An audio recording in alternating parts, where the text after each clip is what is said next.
ভক্তমন্ডলী মায়েরা, ভারতীয় আধ্যাত্ম বিদ্যা সবচাইতে বড় বিদ্যা। একে যোগ মার্গ বলা হয়। যে যোগের নাম হচ্ছে ভগবানের সঙ্গে সংযুক্ত হওয়া। এটি হচ্ছে আনন্দময় পাড়া। ভগবান থেকে বিচ্ছিন্ন হওয়া, সরে আসাটাই হচ্ছে দুঃখের কারণ। যেরকম অন্ধকার দূরীভূত হয়ে গেছে, আলো জ্বলছে বলে, কিন্তু আলোর সঙ্গে পাওয়ারের কানেকশন আছে। এই কানেকশনটা কেটে গেলেই অন্ধকার হয়ে যাবে, এই জ্যোতির্ময় থাকবে না।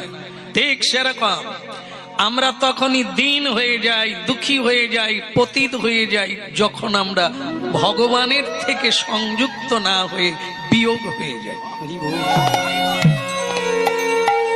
এই ভগবানকে ভুলে থাকার নাম হচ্ছে কানেকশনহীন জীবন, যা নিষ্প্রভ, নিস্তেজ আর কেবলই অন্ধকার দুঃখময় জীবন। এই জন্য স্বয়ং শ্রী চৈতন্য মহাপ্রভু হরিনাম আনছেন, আবার যদি মানুষ সংযোগ হতে পারে, আবার যদি যুক্ত হতে পারে, জমিদারের ছেলে তো জমিদারই হবে,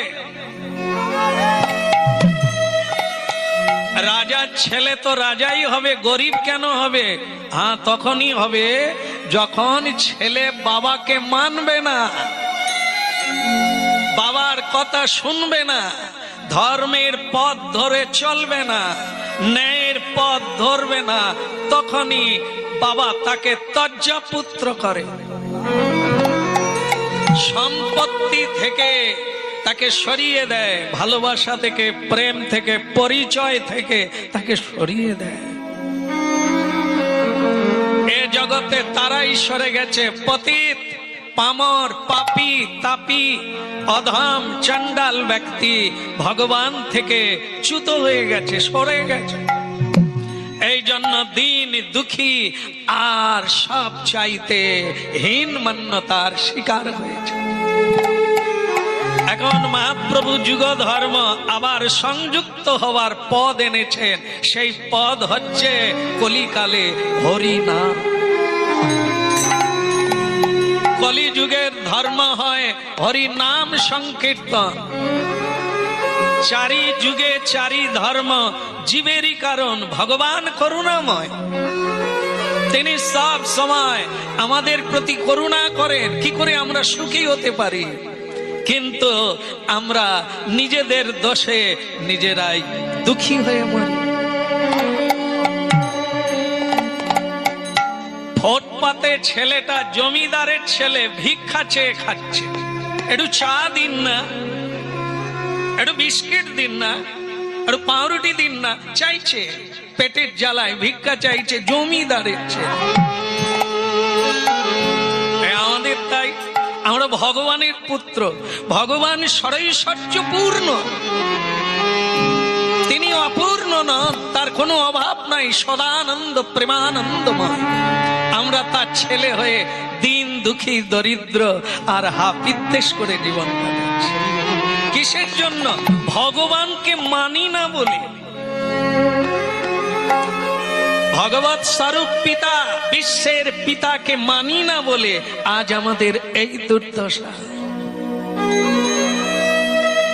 এই দেশের লোকটি ঠিক করলো, ওকে আমি জমিদারের কাছে ফিরিয়ে দেব, তাহলে আর ভিক্ষা চাইতে হবে না। নিতাই গৌর বলিয়ে গৌরাঙ্গ মহাপ্রভু কি। এ দেখলেন তো, হরিধ্বনি হলো যেন মনে হলো জনা পাঁচেকের বেশি নাই। মানে চাইছি আপনারা বড়লোক হয়ে যান আর একটু সুখী হয়ে যান, কিন্তু চা দোকানে চেয়ে খাওয়াই অভ্যাস। হ্যাঁ, যে হাত তুলে হরিবল বলবে, যে ভগবানের বাণী মেনে নেবে, ও আবার জমিদারের কাছে ফিরে যাবে, ভগবত লোকে ফিরে যাবে, আর তার কোনো অভাব থাকবে না, কারো কাছে হাত পাততে হবে না। সরকার আমাকে তিরপল দেন, সরকার আমাকে বাড়ি দেন, আমাকে টাকা দেন, না হলে আমি বাঁচবো না। আরে ভিখারি, তোমার বাবা বড় লোক, রাজার রাজা, তুমি ভিক্ষা চাইছো কেন? এটাই হচ্ছে আমাদের দুঃখের কারণ। এই জন্য জন্য মহাপ্রভু ঘরে ফিরিয়ে দেবেন, বাবার কাছে ফিরিয়ে দিতে চান আমাদের, যদি আমরা কেউ এ কথাগুলো শুনব। বিশ্বপিতা আমাদের সৃষ্টি করেছেন, আর কিছু আচরণ নিয়ম কানুন ঠিক করে দিয়েছে, আমরা যদি মানব তো বাবার কাছে ফিরে যাব, ভগবত লোকে আনন্দময় লোকে ফিরে যাব। আর না হলে এই দিন দুনিয়ার ভিখারি হয়ে পথে পথে ঘুরে বেড়াবো। বলিয়ে গৌরাঙ্গ মহাপ্রভু কি। বাহ, এই জন্য বলে ঘষতে ঘষতেই ময়লা ওঠে। তা আপনারা আগের থেকে অনেক বেশি জোর করে দিলেন, গাইতে গাইতে গলা, আবারও দেখবেন এর পরের বারে দিলে আরো বেড়ে যাবে। নিত্যানন্দ প্রভু কি, আরো বাড়বে। এভাবেই কীর্তনের শেষের দিকে দেখবেন প্রাণ খুলে হাত তুলে হরিবল বলার ইচ্ছা হবে, যা এতদিন করতে পারি না। মহাপ্রভু সব সময় হাত তুলে হরিনাম করার কথা বলছেন। এর মধ্যে বিজ্ঞান আছে, আর এর মধ্যে আধ্যাত্ম আছে। হাত তোলার মানে হলো আত্মসমর্পণ, ভগবানের কাছে সিলিন্ডার হয়ে যাও। ভক্তি নেই, শ্রদ্ধা নেই, প্রভু আমার বিশ্বাস নেই, আমার জ্ঞান নেই, আমি তোমার ভজন করি না, ভজনহীন ব্যক্তি আমি, আমাকে তোমার চরণে দিয়ে দিলাম, তুমি আমাকে কৃপা করো তোমার মনে। এর নাম হচ্ছে হাত তুলে হরিবল বলা। আর এর বিজ্ঞান হচ্ছে কি, প্রতিদিন যদি কয়েকবার আপনি হাত তুলে হরিবল বলেন আর তালি বাজিয়ে হরিবল বলেন, তাহলে সারা শরীরে রক্ত সঞ্চালন হবে। আর রক্ত সঞ্চালন হলে আপনি ব্যাধি মুক্ত হবেন, আর আপনি উদ্যমী হয়ে উঠবেন, শ্রীকৃষ্ণ ভজনে উদ্দীপনা পাবেন। এটি হচ্ছে বিজ্ঞান। এই জন্য 10-5 মিলি নিজ দ্বারেতে বসিয়া কীর্তন করহ সবে হাতে তালি দিয়ে। বিজ্ঞান কি? এই একসঙ্গে বসে যে বাড়িতে খাওয়া হয় না, মনে মিলিয়ে নেবেন, যে বাড়িতে একসঙ্গে বসে সবাই খায় না, কাজ করবে যে যার আলাদা আলাদা জায়গায় জায়গায়, কিন্তু খাওয়ার সময় এক জায়গায় একসঙ্গে বসবে, ও বাড়িতে ঝগড়া হবে না, কলির কলহ থাকবে না। একসঙ্গে খাওয়া, ওই সময় মিলন ঘটে, আত্মায় আত্মায় মিলন ঘটে। সকালে একসঙ্গে বসে হরিনাম করা, ভগবানকে প্রণাম করা, প্রার্থনা জানা। সন্ধেবেলা সন্ধে প্রদীপ দেওয়ার সময় একসঙ্গে মিলিত হওয়া সকলে। হ্যাঁ, বিজ্ঞান সম্মত ভাবে আপনার বাড়িতে দ্বন্দ্ব কলহ আসবে না, ভেদ আসবে না। হ্যাঁ, একই বাড়ির ছাদের তলায় আলাদা আলাদা খাওয়া, আলাদা আলাদা রুমে গিয়ে পরামর্শ করা, এটি হচ্ছে দ্বন্দ্বের নিশানা। এই জন্য মহাপ্রভু আবার ফিরাতে চাইছেন, 10-5 মিলি নিজ দ্বারেতে বসিয়া কীর্তন করহ সবে হাতে। কেন আমি একা গাইতে পারি, সবাইকে নিয়ে কেন? ওই জন্য কি এক পিতার পুত্র, আলাদা কেন? একই জায়গা থেকে এসেছো, একই জায়গায় পৌঁছাতে চাইলে একই জায়গায় একই সময়ে বসার অভ্যাসটা কর। এখন কি একটু করা যাবে কীর্তন হাতে তালি দিয়ে? সবাই করবেন? শুনে মনে হলো আপনারা মন দিয়ে শুনছেন, তাই হ্যাঁ বলছি। বলিয়ে গৌরাঙ্গ মহাপ্রভু কি। হাতে তালি দিয়ে কীর্তন কলিযুগের ধর্ম। যেটা আপনারা করলেন, এটা এখানে করাটা, করেন আর না করেন যায় আসে না, কিন্তু করতে হবে নিজ দ্বারেতে বসিয়া।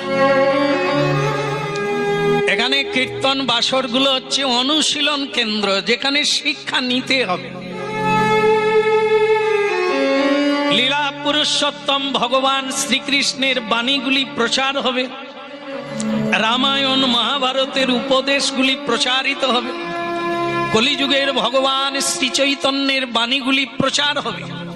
এগুলি শুনতে হবে, শোনার পরে হৃদয়ঙ্গম করে অনুভব করে করা উচিত অনুচিত বিবেচনা করে বাড়িতে চালু করতে হবে, সেটি হবে কার্যকরী। অনেকে এইখানে করে নিলেন আর বাড়িতে গিয়ে করেন না, তাহলে সেটি ঠকে যেতে হবে। এখানে কেবল শোনানো হয়, যেরকম স্কুলে পড়ানো হয়, টাকা পাওয়া যায় না, অর্থ পাওয়া যায় না। ওখানে কেবল শিখে নিতে হয়, জেনে নিতে হয়, বিদ্যা অর্জন করে নিতে হয়, তারপর যে যার কর্মের দ্বারা ওই বিদ্যাকে কাজে লাগিয়ে জীবনে উপার্জন করতে হয়। ঠিক আপনারা যারা বসে গেছেন, এগুলি ভগবানের কথা শোনার জন্য বসেছেন। উনি কি বলতে চাইছেন, আমাদের পথ কোনটা, আমাদের কর্ম কোনটা, আমাদের কর্তব্য কোনটা, এটা আমরা শুনতে এসেছি। এটা শোনার পরে আমরা ঠিক লাইনে যাওয়ার চেষ্টা করব। যে পথে গেলে আমার নিজের বাড়িতে ফিরে যাব, আমি সেই পথে যাব। যার সঙ্গ করলে আমি আমার বাবাকে আর ভুলবো না, বাড়ির ঠিকানাটা আর ভুলবো না, আমি তার সঙ্গ করব। এই আলোচনাগুলো এখানে হবে। এটাকে নিয়ে গিয়ে জীবনে কাজে লাগাতে হবে। তার নাম হচ্ছে শ্রবণেহি মঙ্গলম। যদি কেউ এইভাবে শুনবে, তার জীবনে মঙ্গল হবে। আর শুনলো না, হ্যাঁ, এই যেমন বলছেন, যেখানে মানে পুজো পদ্ধতি হয়, মায়ের পুজো হয়, কান্ত হয়, এরা কি বোঝে মায়ের পূজা করার কি দরকার আছে? মা তো তোমাকে যে জন্ম দিয়েছে, প্রতি মার মাঝে সেই প্রতিমা বিরাজ। হায় রে অন্ধ, বুঝিস নে, মাকে তো তোরা বুঝিস নে। খড় দিয়ে মাটি দিয়ে তৈরি, তুমি কেঁদে মরে গেলেও সাড়া দিতে পারবে না। চলৎ শক্তি নাই, তাকে কাঁধে করে নিয়ে বিসর্জন দিতে হয়, সে চলতে পারে না। যে মা চলতে পারে, যে তোমায় জন্ম দিয়েছে, যে তোমার চোখের জল মুছিয়ে দিয়েছে, সে মাকে প্রণাম করলে না, তার পুজো। হায় রে অন্ধ, বুঝিস নে। এই হচ্ছে কথা, গান নয়, জ্ঞান। শুনতে হবে আর বুঝতে হবে, জীবন বদলে যাবে। এই হরিনাম হচ্ছে সেই হরিনাম যা আপনি আনন্দে থাকবেন অবিরাম, যদি বুঝতে পারেন। প্রতিটি মানুষের মধ্যে ঈশ্বর ভগবান বিষ্ণু বিরাজিত। বাবা মাকে কাঁদিয়েছ তো তোমার কাঁদার শেষ হবে না, কেউ চোখের জল শেষ করতে পারবে না কেঁদে কেঁদে। কোন মানুষকে যদি আঘাত করেছ, তাহলে তুমি শতবার আঘাত পাবে। কাউকে যদি ঠকিয়েছ, তো তুমি পদে পদে মোড়ে মোড়ে ঠকবে। এই হচ্ছে আধ্যাত্ম জীবন, এই হচ্ছে কীর্তন। যা শুনতে হবে, জীবন বদলাতে হবে, পথ বদলাতে হবে, মত বদলাতে হবে। না হলে এলেন কেন? কি পেলেন? কি নিয়ে গেলেন? জীবনে কি প্রয়োগ করবেন আপনি? মহাপ্রভু বলছেন, বিলিয়ে দাও, ঘরে ঘরে হরিনাম বিলিয়ে দাও। হরিনামটা কি মজা করার জন্য নয়। যার দ্বারা চেত দর্পণ মার্জন ভব মহা দাবাগ্নি নির্বাণ। সংসারের দাবাগ্নি নিভে যাবে, যন্ত্রণা চলে যাবে। পৃথিবীতে আছে যত নগরাদি গ্রাম, সর্বত্র প্রচার হইউক মোর হরি। আমাদের ভারতবর্ষের দক্ষিণে মহারাষ্ট্র যে জায়গা, রাজ্য, সেইখানে পান্ডাপুর জেলাতে তার জন্ম। সেই জায়গায় বহু বৈষ্ণবের জন্ম, যেখানে মহাপ্রভু গিয়েছেন কৃপা করার জন্য।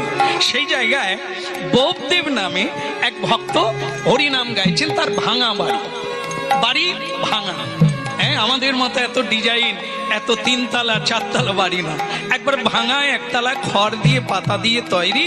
সেই বাড়ির মধ্যে সামনে একটা তুলসী বৃক্ষ। ভক্তি মহারাজ, যার যত বড় বাড়ি হোক, তুলসী দেবী থাকে, যেমন আপনাদেরও আছে সব বাড়িতে। তবে অনেক বাড়িতে নাই। জিজ্ঞাসা করা হয় কেন নাই, বলে মুগরি নাকি মুরগিতে খেয়ে গেছে। হ্যাঁ, আমার খালি মুগরি হয়ে যায়। তো মুরগিতে খেয়ে গেছে, তাই বললাম মা তার পাশে লঙ্কা বেগুন গাছ বেঁচে আছে, সেগুলো খায় না? নাহলে ওগুলো তো জাল দিয়ে ঘিরে রেখেছে। তা তুলসী গাছকে ঘিরে রাখেন না কেন? বলে ওতে কি আর লঙ্কা বেগুন হবে যে ওকে কষ্ট করে ঘিরে? দেখেন, মানুষ কিন্তু লাভ চায়, ক্ষতি চায় না, সবটা হিসেব করেই কাজ করে। কিন্তু এটা হিসেবের মধ্যে পড়ে না। লঙ্কা বেগুন গাছে লঙ্কা হবে, ও খাবে, 3 ঘন্টা পরে কোথায় যাবে? ল্যাটিনে গেলে জয়নি, তাই আবার খিদে লাগবে। আর যে কথাটা হচ্ছে, তুলসী দেবী হচ্ছে সমুদ্র মন্থন কালে উঠেছে, ওনার নাম হচ্ছে সর্বৌষধি। মানে মোদ্দা কোথায় দাঁড়ালো, সর্বরোগের ঔষধ হচ্ছে তুলসী। এই জন্য তার নাম হচ্ছে সর্বৌষধি। আমরা তো এগুলো নিয়ে ভাবি না। ভারতবর্ষ থেকে লরি লরি তুলসী থালকুনি পাতা বিদেশে চলে যাচ্ছে, আমরা বিক্রি করে পয়সা দিই। ওটা বিদেশে গিয়ে ল্যাবরেটরিতে রিসার্চ করে ওর ঔষধ তৈরি করে আবার ভারতে ঢুকছে। আমরা ট্যাবলেট ক্যাপসুল গিলতে পারি, তুলসী পাতা খেতে পারি। আমাদেরই দেশের ভেষজ এই বৃক্ষ, যেটা ভারতবর্ষে আছে অন্য কোনো দেশে নাই, সেইটা বিদেশিরা ভারতবর্ষ থেকে কিনে নিয়ে যাচ্ছে, ঔষধ তৈরি হয়ে রিটার্ন আসছে, আমরা তাকে খাচ্ছি, জানি না কি দিয়ে তৈরি। আর সেই গাছকে আমরা না যত্ন করে আমরা লঙ্কা বেগুন গাছের যত্ন। লঙ্কা বেগুনও দরকার জীবনে, কিন্তু এটার তো আরো গুরুত্ব বেশি। বাড়ির সামনে কেন রাখা হয়? এর বিজ্ঞান আছে, আবার আধ্যাত্মিক আছে। বাড়ির সামনে রাখা হয়, আপনার দর্শন হবে, আপনি প্রণাম করবেন, প্রণাম করে বাইরে যাবেন, ঘরে ঢোকার সময় প্রণাম করবেন, ভক্তি মহারানী। আর শ্রীকৃষ্ণ প্রেয়সী হচ্ছে তুলসী। আর এর বিজ্ঞান হচ্ছে বাতাস তুলসী গাছের গায়ে লেগে যখন ঘরের মধ্যে ঢুকবে, আপনার বাড়ির জীবাণু, আপনার শরীরের জীবাণু নাশ করবে তুলসীর বাতাস ভেতরে গেলে। ভাবুন, লাখ লাখ টাকা খরচা হয়ে যায় ব্যাধি, কিন্তু আমরা তাকে তাড়াবার যে প্রক্রিয়া মহাপ্রভু শ্রীকৃষ্ণ রামচন্দ্র দিয়ে গেছেন, সেসব আমরা তালিয়ে খুঁজি না। দিনের শেষে হরিনাম করতে হয়, নারী হোক পুরুষ হোক, বালক হোক বালিকা হোক। কাঁদে কে? এই সময় কাঁদে কে? একটি মহিলার আর্তনাদ।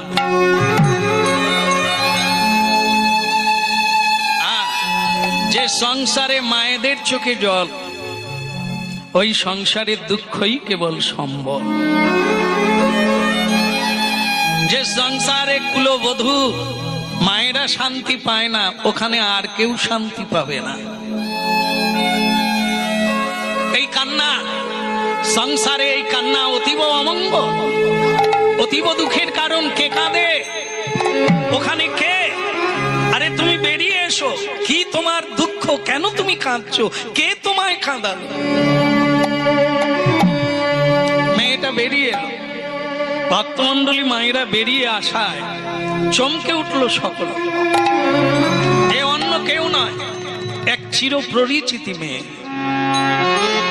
যিনি কীর্তন গাইছেন, যিনি কৃষ্ণ ভক্ত, অনাবিল শান্তিতে দিনগুলো কাটাচ্ছিল। তার চোখে জল নেবে এলো। কে রে তুই? মুক্তাবাই, মুক্তাবাই আমার মেয়ে।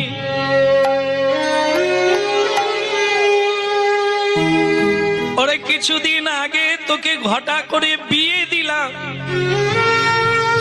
পাত্রের হাতে তুলে দিলাম। নিরাপদে মেয়েরা থাকে সুপাত্রের হাতে পড়লে।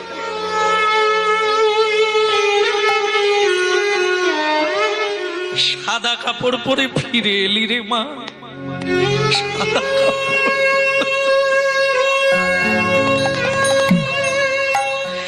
এই কি তোমার লীলা প্রভু, এই কি তোমার লীলা,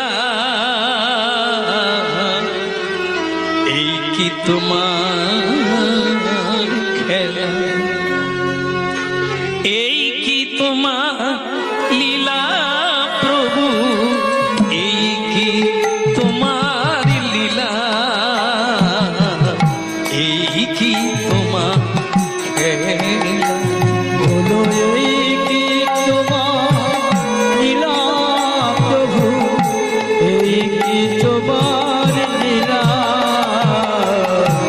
এই কি তোমার খেলা, এই কি তোমার নিঠুর বিধি রে, ও বিধি রে,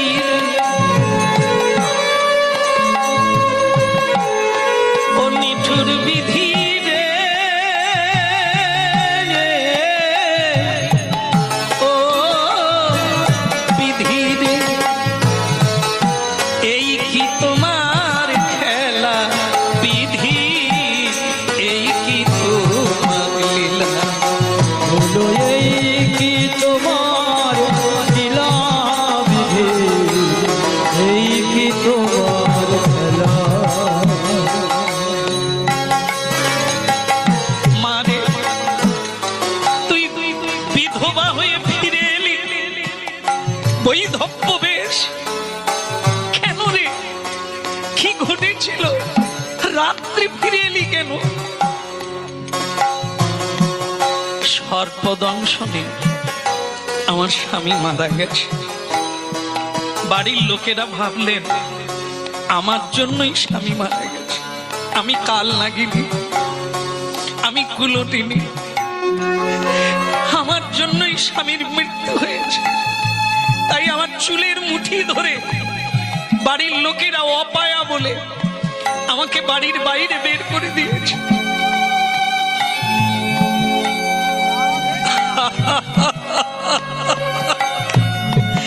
এই কি তোমার লীলা বিধি, এই কি তোমার খেলা, বলো এই কি তোমার লীলা বিধি,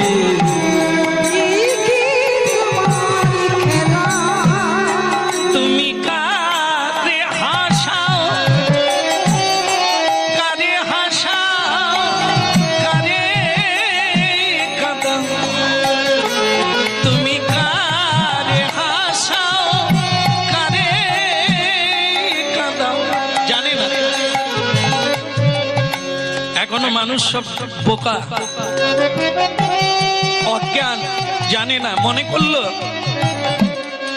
আমার জন্য ওর মৃত্যু হলো, ওর জন্য তার মৃত্যু হলো, তার জন্য আমার এটা হলো। জানে না প্রত্যেক মানুষ তার নিজ নিজ কর্ম ফলে সুখী কিংবা দুঃখী, জন্ম মৃত্যু মানুষ তার নিজের কর্ম ফলে পায়, কারোর জন্য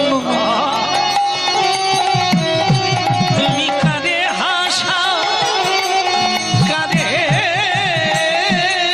কাঁদাও, কারে হাসাও, কারে কাঁদাও, লীলা চমৎকার তোমার লীলা বোঝা ভার, এই কি তোমার লীলা বিধি, এই কি তোমার খেলা,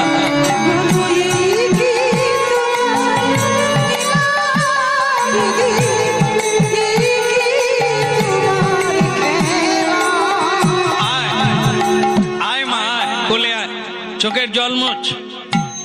জানে না আজ থেকে এই কথাটা শুনে রাখবি মা, কেউ কারো জন্য নয়, একাই আসে একাই যায়, নিজের কর্ম ফলে সুখী কিংবা দুঃখে ভেসে যায়। ভালো কাজ করো, সুখী হবে। পর উপকার করো, মন থেকেও কারো খারাপ চিন্তা করো না, তাহলে তোমার খারাপ কেউ করতেও পারবে না। তুমি ভালো করো, ঈশ্বর তোমার ভালো করবেই। হ্যাঁ, আর একটা জিনিস জেনে রাখবি মা, এ জগতে একজনা পুরুষ নাই যে স্বামী হবে। স্বামী কে? তাকেই স্বামী বলা হয় যিনি সবাইকে রক্ষা করে। এই জন্য একজন স্বামী, আর সকলে আমরা তার পত্নী। জগন্নাথ স্বামী নয়ন পথগামী, ভব তুমে ভব তুমে।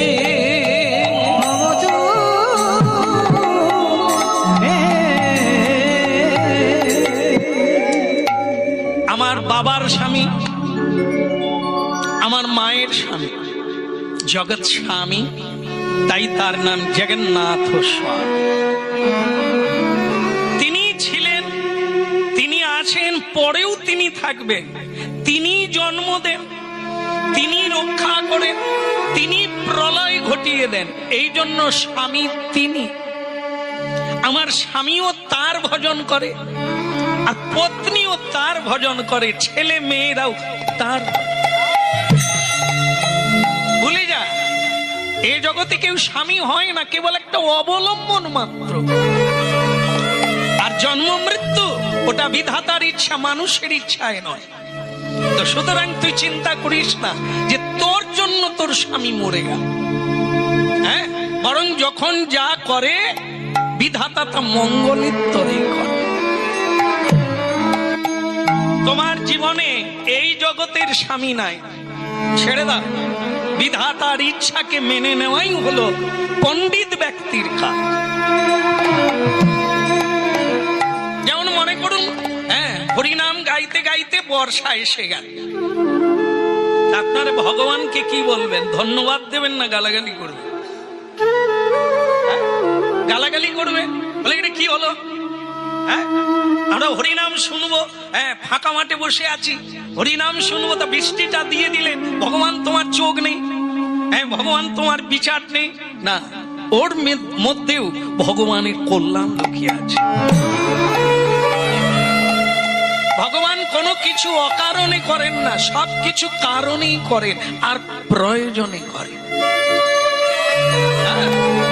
এই জন্য অপ্রয়োজন বলে কিছু নেই, সবকিছুর মধ্যে একটা মঙ্গল লুকিয়ে আছে।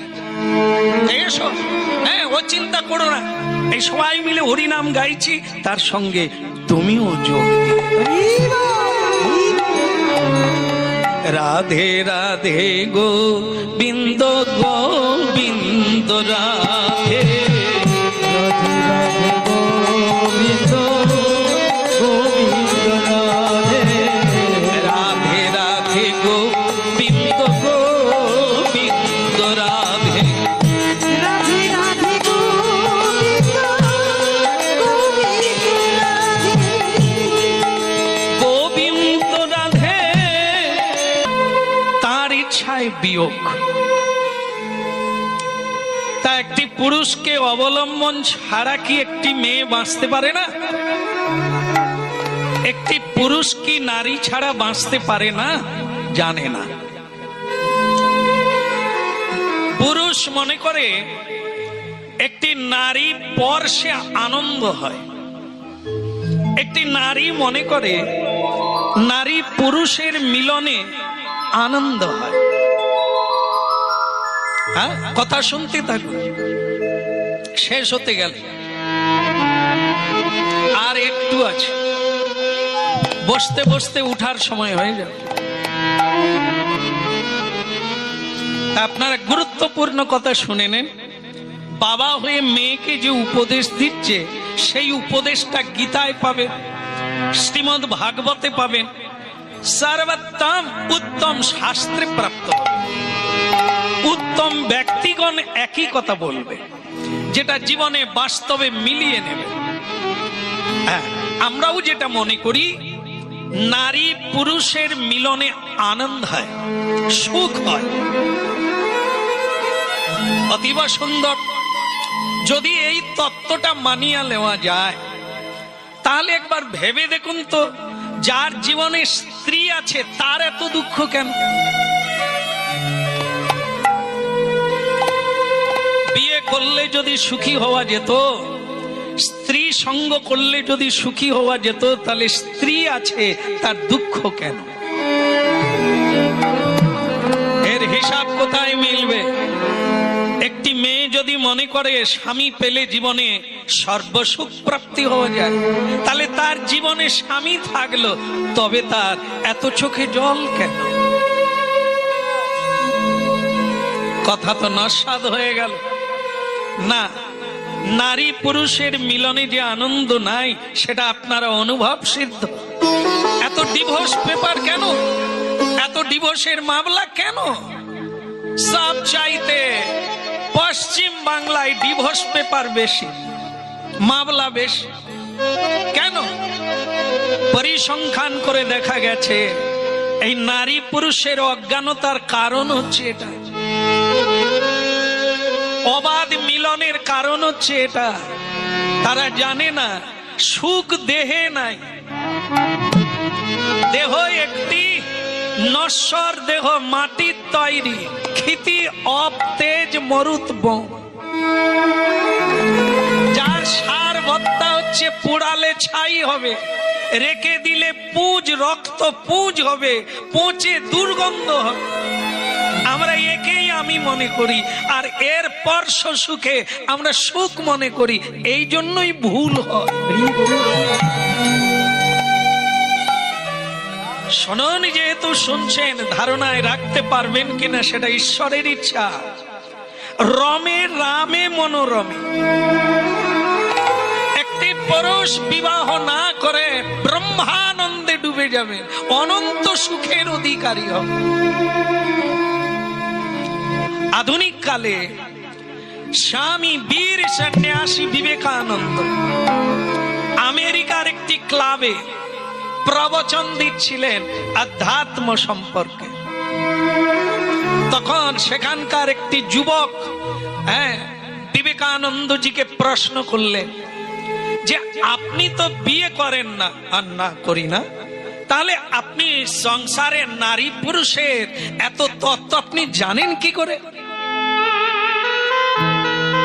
আর একজন বলছেন, আসলে ডুবে ডুবে জল খায়। এ সাধুরা এরকম, বাইরে দেখতে এরকম, দিনের বেলা হরি হরি। তার মানে আপনারাও এইরকম বলেন? হ্যাঁ, দিনের বেলা হরি হরি। আসলে ইনিও বিয়ে করেন না, কিন্তু ভেতরে ভেতরে নারী সঙ্গ করেন। না হলে নারী পুরুষের এত গোপন তত্ত্ব উনি জানেন কি করে? বিবেকানন্দজি বলেছিলেন, আসুন, এই তো হয়ে গেল। সেটা কি? সেটা হচ্ছে, তোমরা মনে করো নারী পুরুষের মিলন হলে সুখ হয়। এই তত্ত্বটাই তো প্রচার করতে এসেছি আমি আমেরিকায়। অনন্ত সুখের অধিকারী তুমি হতে পারবে যদি ভারতীয় যোগ মার্গ নিতে পারো।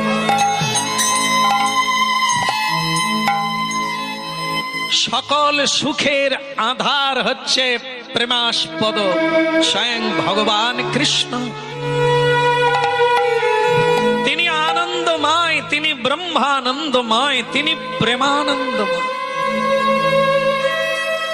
তার সঙ্গে যুক্ত হলেই তুমিও আনন্দময় হয়ে উঠবে। আর বিয়ে না করে জানলাম কি করে? এমন এক যোগ মার্গ আজকে খুব প্রশংসা করা হচ্ছে ভারতীয় পক্ষ থেকে। কি মানুষ চাঁদে চলে যাচ্ছে, চাঁদে চলে যাচ্ছে। আর বিবেকানন্দজি, ভারতীয় যোগীরা বলছে, আপনি যোগমার্গ হরিনাম ভক্তি যোগ অবলম্বন করুন, আপনি পৃথিবীর প্রতিটা গ্রহে গ্রহে ঘুরে আসতে পারবেন।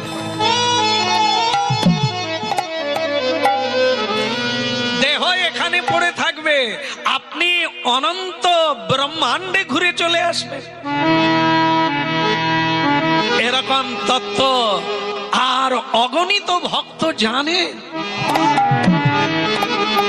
এই জন্য আধ্যাত্ম বিদ্যা সব চাইতে বড় বিদ্যা। একটা বিয়ে করে তুমি কি জেনেছো? যদি জানতে পারতে এত দ্বন্দ্ব কেন, এত কলহ কেন, এত দুঃখ কেন? তুমি জানো না কি হয় নারী পুরুষের মিলনে, কি হয় আনন্দ উঠে। মন্থন করলে যেমন মাখন উঠে, তেমনি স্বামী স্ত্রীর মিলনে প্রেমানন্দ উঠবে। আসলে তোমরা দেহের সঙ্গে মিলন হও, আত্মার সঙ্গে মিলিত হতে পারো। এই জন্য ভক্তমণ্ডলী মায়েরা হরিনাম শুনুন আর জীবনকে পরিবর্তন করেন। মুক্তাবাই, স্বামী থাকলে আনন্দ হয় তা না, জগৎ স্বামীর কীর্তন করো। যা স্বামী পেয়ে সুখ হয় না, জগৎ স্বামীকে পেলে পরমানন্দ দিবে। আজ থেকে গোবিন্দ সেবায় লেগে যাও, উনি তোমার স্বামী। ভারতবর্ষে রাজস্থানে মীরাবাইয়ের মন্দির তো আজও আছে। রাজরানী মীরা ভগবান গিরিধারীকে স্বামী রূপে প্রাপ্ত হয়ে গেল। তা সে নারী জগতে এসে তুমি এত কাঁদছো কেন? মেয়েটা কি সুখী হলো? হ্যাঁ, মেয়েটা বলছে বাবা এখন আমি আপনার কথায় বুঝলাম, কিন্তু এখনো বাস্তব জীবনে যতক্ষণ না পাই ততক্ষণ আমি ঠিক ভরসা পাচ্ছি। হ্যাঁ, লেগে যাও মা, চাষ আজকে করলে 3 মাস পরে ফল পাবি। তুই তো আগে লাগ, চাষ তো কর, মাটি তো তৈরি হোক, তারপর তো বীজ পুঁত। ঠিক আছে, তাই জন্য বলা হলো কি, হ্যাঁ দেখ মা কিছু মনে করিস না, হ্যাঁ এই জগতের মানুষের সঙ্গে মিশবি তো আবার এই জগতের মানুষ হয়ে যাবে। সেই জগতের মানুষের সঙ্গে মিশ, মানে সাধুর সঙ্গ কর। যার সাধু কারা বাবা? এই জগতে সাধু কারা যা দেখে আমি তাদের সঙ্গ করব। আরে চমৎকার কথা বললি রে মা, চমৎকার কথা বললি। এই সাধু মানে তিলক না, এই যে তিলক ললাটে দিয়েছেন মানে উনি সাধু, আর বাকি যিনি তিলক দেন না তিনি অসাধু। একটু বোধ হয় ভুল হয়ে যাবে। এই তিলকটা সাধু না, তিলক হচ্ছে নিত্যানন্দের তিলক, সেটা দিতে হবে। কে দেবে? সাধু অসাধু সকলেই দিতে পারে, কিনতে পাওয়া যায়। তো তা তিলক কিনতে পাওয়া যায়, তুলসীর মালা কিনতে পাওয়া যায়, নামাবলী কিনতে পাওয়া যায়। এর দ্বারা সাধু সাজা যায়, সাধু হওয়া যায় না। যেমন দেখেন আমি কয়েকদিন আগে একটা গানে আপনাদের এই দেশেই এলাম, তো সেখানে ওই রাধা কৃষ্ণ সেজে আমাদের আগে যে কীর্তন হয় কিসের দল বলে, যে বাঁশি, রাধা কৃষ্ণ সেজেছে।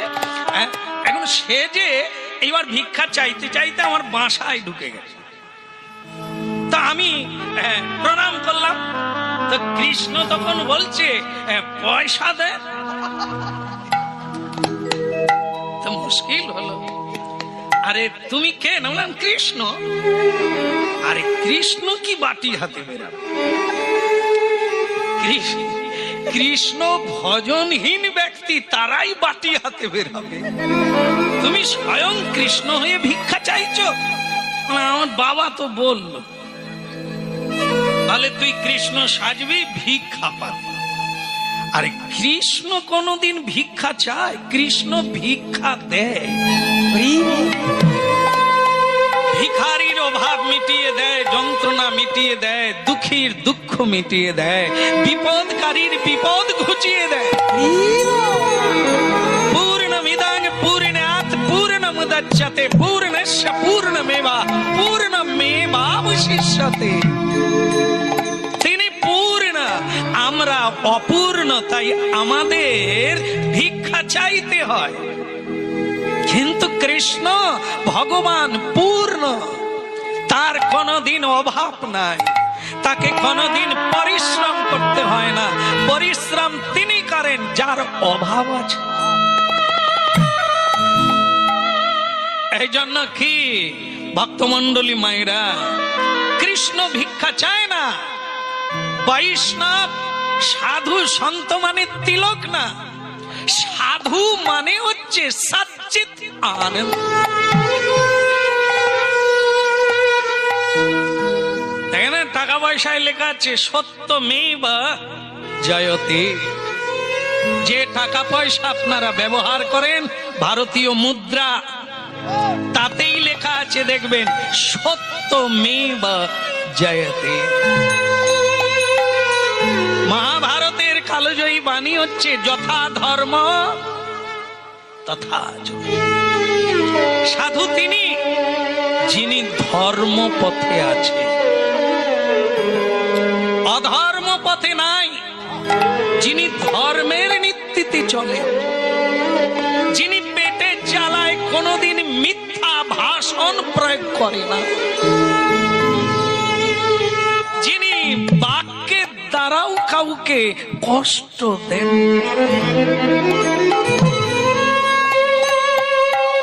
যিনি পর দুঃখে দুঃখী। এই হচ্ছে সাধুর লক্ষ্য। তিলক নয়, তিলক তো আপনি দিলেও হবে সাধু, তিলক না দিলেও সাধু। তিলক দিয়ে মিথ্যে বলবে, তিলক দিয়ে অধর্ম তাস খেলবেন, তুলসীর মালা পরে বিয়ে বাড়িতে গিয়ে গলধকরণ করবে। আপনি কি সাধু? সাধু তিনি হয়তো মালা নেই, তিলক নেই, কিন্তু কোনদিন কাউকে ঠকায় না, অন্যায় ভাবে উপার্জন করে না। সে যে কোনো মানুষ, যে কোনো নারী, যে কোনো পুরুষ হতে পারে, আমি তো তাকেই প্রণাম করি। এ পৃথিবী সেই সাধুকে প্রণাম করেন যিনি সত্যের পথ অবলম্বন করে চলেন। এবার যদি তিলক থাকে বলিহারি যায়, নিশ্চয়ই উত্তম। তিলক মালা পরিয়া অধর্মের পথে চলিয়া গেলে সাধুকে অপমান করা হবে, ধর্ম পথকে অপমান করা হবে। এই জন্য কি আগে তো প্রশাসন হতে গেলে, পুলিশ হতে গেলে আগে আপনাকে পড়তে হবে, সায়েন্স পড়তে হবে, তবে গিয়ে তুমি পুলিশের পোশাক পরবে। পুলিশ যদি পুলিশের পোশাক নাও পরে সে পুলিশ। উকিল যদি উকিলের পোশাক নাও পরে, তিনি ল পড়িয়াছেন, তিনি পাশ করিয়াছেন, তিনি সরকার দ্বারা স্বীকৃত হইয়াছেন, তিনি উকিল সাদা পোশাকে থাকলে।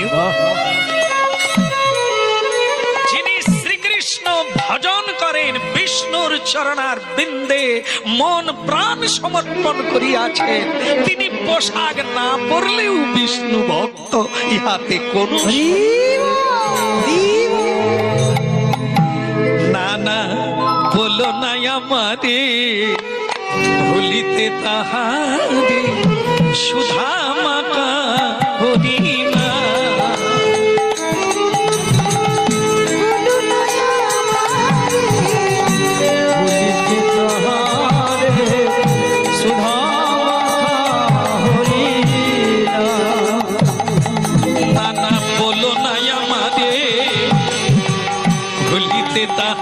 দেখেন আপনাদের একটা মনে করিয়ে দিই, মনে এসে গেল।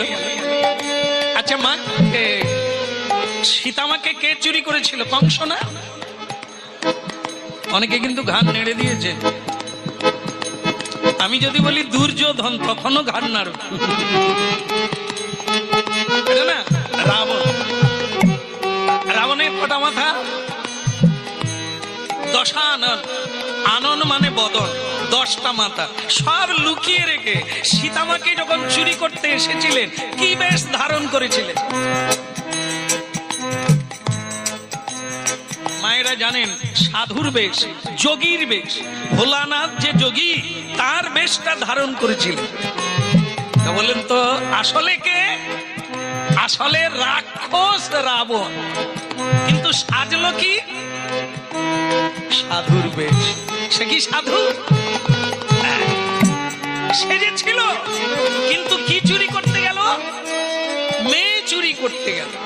তাহলে সাধু মেয়ে চুরি করে? না, সে করে না। এই জন্যই তো তিনি সাধু।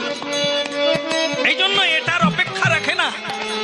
হ্যাঁ, এটা পড়লে তোমারও উপকার, অন্যেরও উপকার, কিন্তু সাধু না হলে এটা পড়ে সাধু বলা যায় না। পড়তে পারেন আপনি, মালা তিলক আপনি পড়তে পারেন, তা সাধু কি না সেটা বাজিয়ে দেখতে হবে, মিলাতে হবে গীতা ভাগবতের সঙ্গে।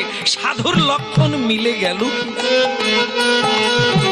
বলো নাই আমারে ভুলিতে তাহারে, সুধা মাতা হরিনা।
যেটা বলছিলাম মুক্তাবাই, সাধু সঙ্গ করো, জীবন এগিয়ে যাবে। এই সাধুর লক্ষণ বললাম। শুরু হলো হরিনাম, শুরু হলো ভজন জীবন, সাধন জীবন শুরু হলো।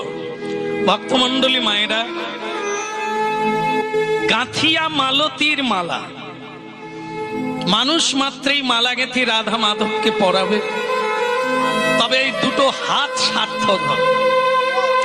মায়েরা রান্না করে তুলসী দিয়ে ভগবানকে ভোগ নিবেদন করবে, সেই প্রসাদ সবাইকে বিতরণ করবে, তাহলে আপনাদের রান্না জীবনটা ধন্য হবে।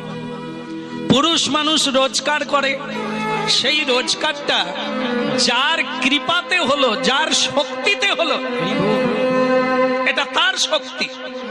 শক্তি রূপে তিনি আছেন বলে আজ আমরা এত গাইতে পারছি। হ্যাঁ, আমরা পরিশ্রম করি, আমরা রোজগার করি, তার শক্তি। তাই তার সেবা করা যে কোনো পুরুষ মাত্রে তার কর্তব্যের মধ্যে। যেমন আপনাদের দেশে এখনো দেখা যায়, ফসল হলে, সে যে কোনো ফসল, আলু হোক, ধান হোক, গম হোক, যাই হোক, তার অগ্রভাগ মানে সব আগে সেই ফসলটা দেবতার সেবায় লাগা, ভগবানের সেবায় লাগা, সাধু গুরু বৈষ্ণবের সেবায় লাগা। তারা জানে যার কৃপাতে হলো আগে তাকে দিতে হয়। ঠিক সেরকম আমাদের জীবনে যা আমরা পাবো, হ্যাঁ, এই ভবের হাটে যা কিনবো, সব তোমার চরণে জমা দেব। কারণ তোমার ইচ্ছায় বিশ্ব চলে, তোমার ইচ্ছায় জগৎ চলে, মানুষের ইচ্ছায় নয়। মানুষ মহাকালের কিরণ, মহাকালের ইচ্ছাতেই মানুষের প্রলয় ঘটে যায়। তা কোন মানুষ আছে যে ভগবানকে মানবে না? তোকে কি বলবো। তো বলছে এই কথাটা মাথায় রাখবি। এই জন্য নরোত্তম দাস ঠাকুর কীর্তন করেছেন, গাঁথিয়া মালতীর মালা দেব দোহার গলে,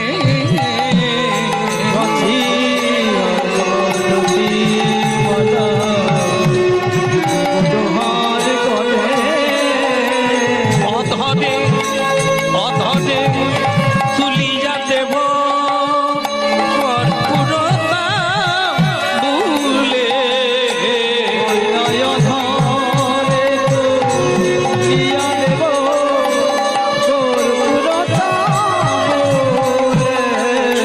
অধরে তুলিয়া দেব কর্পূরতা বুলে, অধরে তুলিয়া দেব কর্পূরতা বুলে, গাঁথিয়া মালতীর মালা দেব দোহার গলে,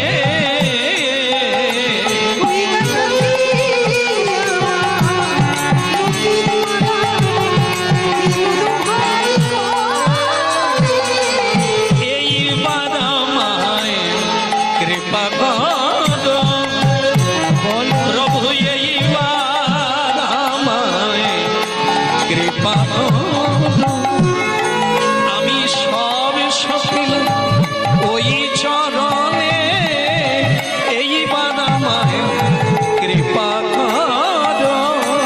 আমি সব সপেছি ওই চরণে, এইবার আমার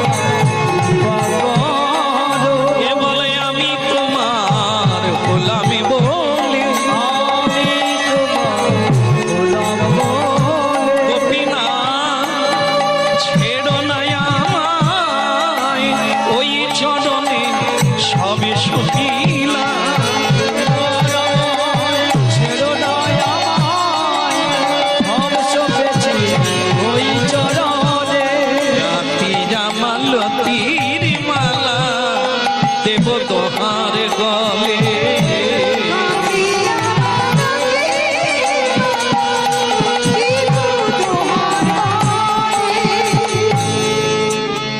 কন্যা কে? আমি গোপীনাথ। প্রভু আপনি এসেছেন, মাদ ভক্ত যত্র গায়ন্তি, ভক্তি ভরে যারা হরি গুণ গান গায় তার কাছে না এসে কি পারি? বল মা কি চাস আমার কাছে? তোমার সেবাতে আমি সন্তুষ্ট, বলো তুমি কি চাও? ভক্তমণ্ডলী মায়েরা, আপনারা নামদেব গোস্বামীর জীবন চরিতাবলী আস্বাদন করছে বা শুনছে। দেখুন তার মায়ের নাম হচ্ছে মুক্তাবাই, স্বামী হারিয়ে সদ্য বিধবা, তিনি গোপীনাথের সেবা করলেন আর প্রাণ গোপীনাথ তাকে দর্শন দিয়ে বলছেন তুমি কি চাও মা, বলো তুমি কি চাও?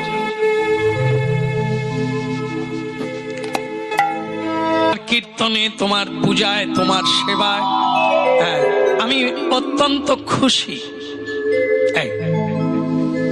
মানুষ দিলে কুলোয় না, ভগবান দিলে ফুরোয় না।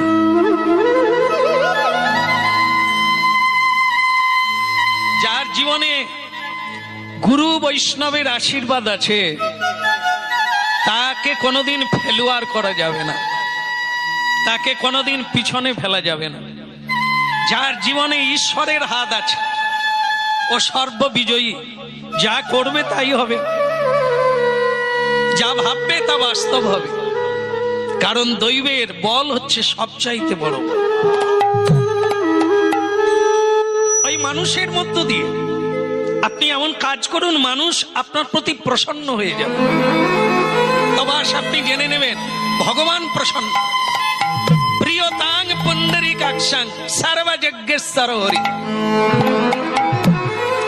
ভক্তমণ্ডলী মায়েরা, আপনারা জানেন যে মহাভারতে কাহিনী আছে, ভগবান কৃষ্ণকে দ্রৌপদী একটা শাকের কোনা খাইয়েছিলেন। 10,000 শিষ্য সঙ্গে দুর্বাসার পেট ভরে গিয়েছিল একটা শাকের কোনা। প্রিয়তাং পুণ্ডরীকাক্ষ, ভগবানের সেবা করুন, সবার সন্তুষ্ট হয়ে যাবে। কারণ ভগবত আত্মা হচ্ছে মঙ্গল আত্মা। এই জন্য আপনি সবার আশীর্বাদ প্রাপ্ত হয়ে যাবেন।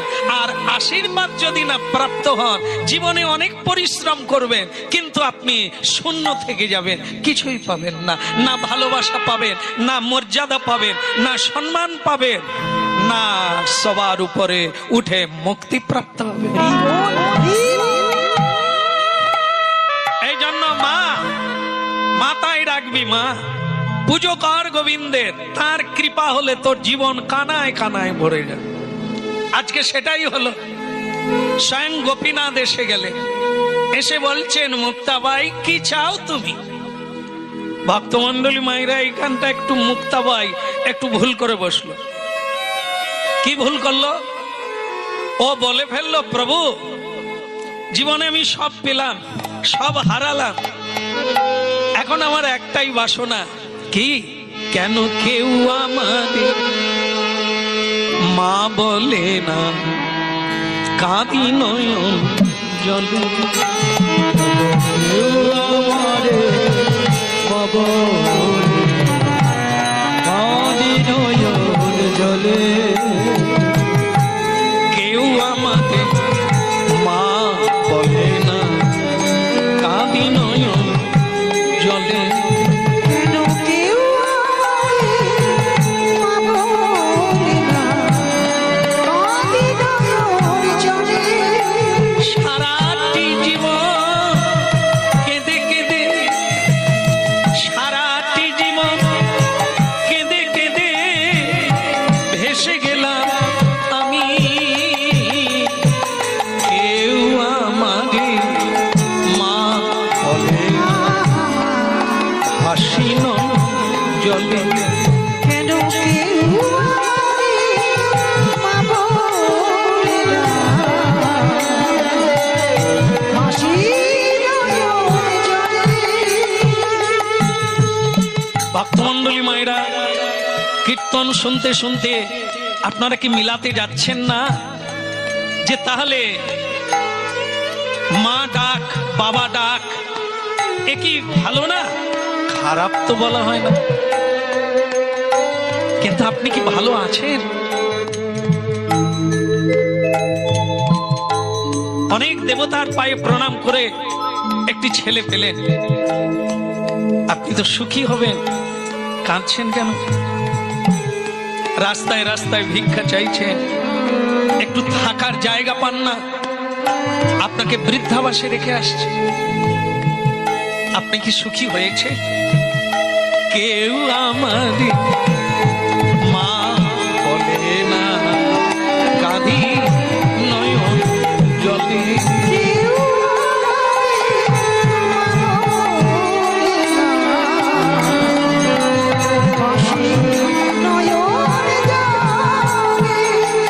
এই জন্য ভাগবত এত বড় জিনিস, শুনে রাখুন। মা ডাক শুনতে ভালো লাগে, কিন্তু মা তো ডাকে না সারা জীবন ছেলে মেয়েরা। সেই ছেলে মেয়ের কাছ থেকেই তো আপনারা দুঃখ ভরা জীবন পেয়েছেন। আবার অনেকে বলেন গর্ব করে, ছেলে যদি না থাকে পিণ্ড দেবে কে? আমি যখন বৃদ্ধ হয়ে যাব খাওয়াবে কে?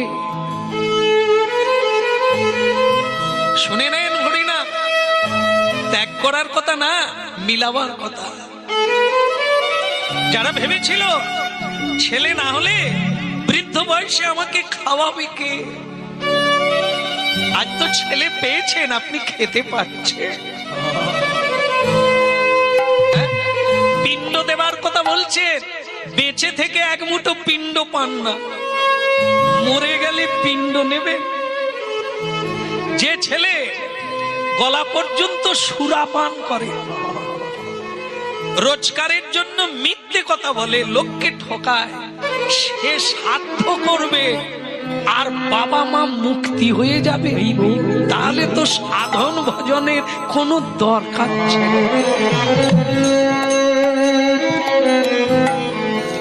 এই এতক্ষণ সেই তত্ত্বের মধ্যে দাঁড়িয়েছিলাম, নিজের কর্ম ফলে নিজে সুখী কিংবা দুঃখী।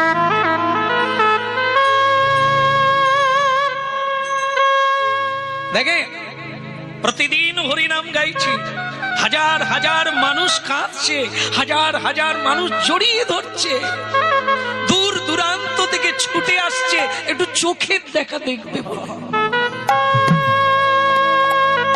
দেখুন আমি কি আনন্দে আছি, কত মানুষ আমায় ভালোবাসে। এ তো ছেলে নয়, আমার ঔরস জাত কেউ নয়। এরা কারা? আমি গোবিন্দকে ভালোবাসি, তাই গোবিন্দের সৃষ্টির জগৎ আমাকে ভালোবাসে। আপনি কেবল আপনার ছেলে মেয়ে ছাড়া জানেন না, এই জন্য তারা যখন দুঃখ দেয় আপনি বিষ খেয়ে মরার জায়গা পান না। ভালোবাসুন, কৃষ্ণকে ধরলে জগৎ আপনার হাতে। কত মানুষের ভালোবাসা নেবেন আপনি? আজ এখানে এসেছি, আশ্রমে ছুটে গেছে, আমি এখানে আসবো বলে গিয়ে শুধু অনুরোধ করছে আমার বাড়িতে আপনাকে 5 মিনিটের জন্য যেতে হবে। আমি বললাম মা একথা বলো না, যে কাজে যাচ্ছি সেটা সারবো, আবার আশ্রমে ফিরবো, তোমার বাড়ি অন্য একদিন যাব। কত মানুষের কত অনুরোধ, খাওয়াবে, সেবা দেবে, উপহার দেবে। দেখুন তো আমার সঙ্গে তো রক্তের সম্পর্ক নাই, আমি তো টাকা পয়সা কাউকে দিই না, তাহলে এ প্রেম কোথা থেকে এলো? কৃষ্ণকে ভালোবাসলে, সত্যের পথে চললে ভালোবাসার অভাব হবে না।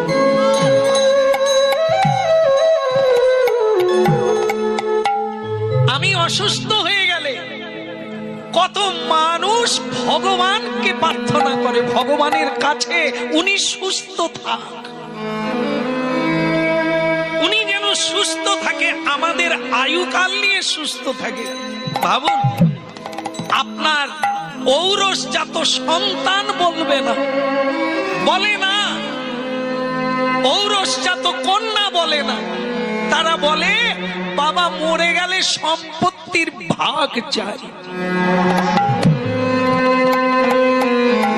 ভাবুন, আর আমরা সেই মায়ার সংসারে পুত্র কন্যার ডাক শোনার জন্য জীবন কাটিয়ে দিলাম। না, কত মা নেবেন, কত বাবা নেবেন, কত ছেলে নেবেন, যদি শ্রীকৃষ্ণ ভজন। কিন্তু আজকে লীলায় কি শুনছেন? মুক্তাবাই বলে ফেলেছেন ভগবানের সামনে দাঁড়িয়ে। অনেকে ভালো কাজ করে, ভজন সাধনও করে, কিন্তু চাওয়ার কাছে ভুল হয়ে যায়।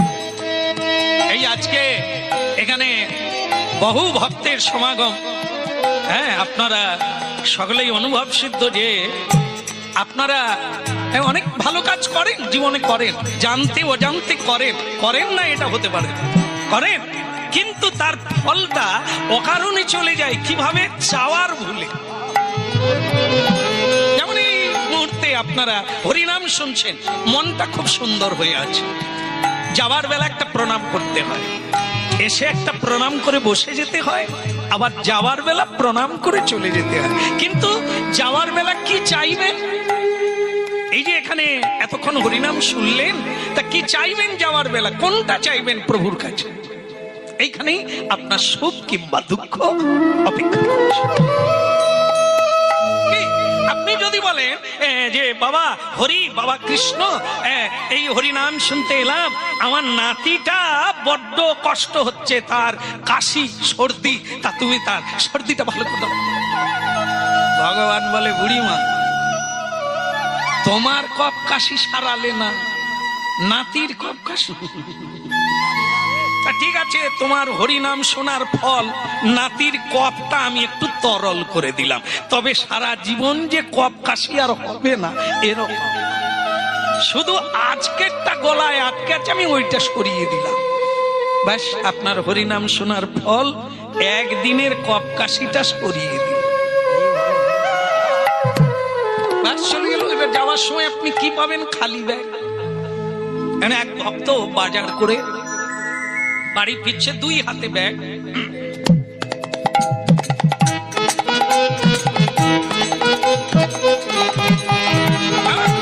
ভারী ব্যাগ, 2 হাতে 2টো ব্যাগ, সংসারের ভারী বোঝা নিয়ে যাচ্ছেন। হঠাৎ রাস্তায় ভগবান, কে? আমি ভগবান বিষ্ণু। তা কি চাই? লোকে ভগবানকে পাওয়ার জন্য ব্যাকুল হয়ে যায়, সে বলে কি চাই? প্রণাম কর, 2টো ব্যাগ রেখে না। ভগবানের হাতে একটা ব্যাগ, ভগবানেরও হাতে ব্যাগ। তো তখন এ ভক্ত বলছে, বলে আপনি কি বাজার করতে যাবেন? ভগবান বলে না না, তোর ব্যাগটা তোকে দিতে এসেছি। বলে প্রভু আমার ব্যাগ আপনার কাছে?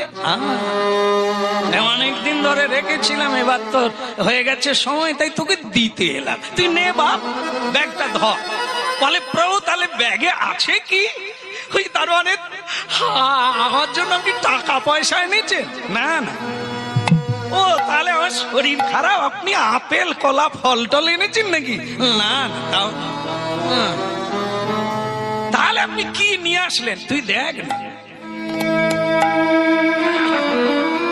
তা বলে কি? বলে তুই দেখ না। তাই এই ব্যাগটা তার হাতে দিল, ব্যাগটা দেখেই তো তোর মন খারাপ, কিচ্ছু নেই, কিচ্ছু নেই, খালি ব্যাগ। তো বলে প্রভু এই খালি ব্যাগটা আপনি দিতে এলেন? আমি কি করব, তুই তোর ব্যাগের জিনিস খরচা করলি, আমি ব্যাগটা তোকে দিয়ে দেব না? মানেটা কি? সময় শেষ, খালি করে ফেলেছিস ব্যাগ, এবার ব্যাগটা তোকে দিতে এলাম।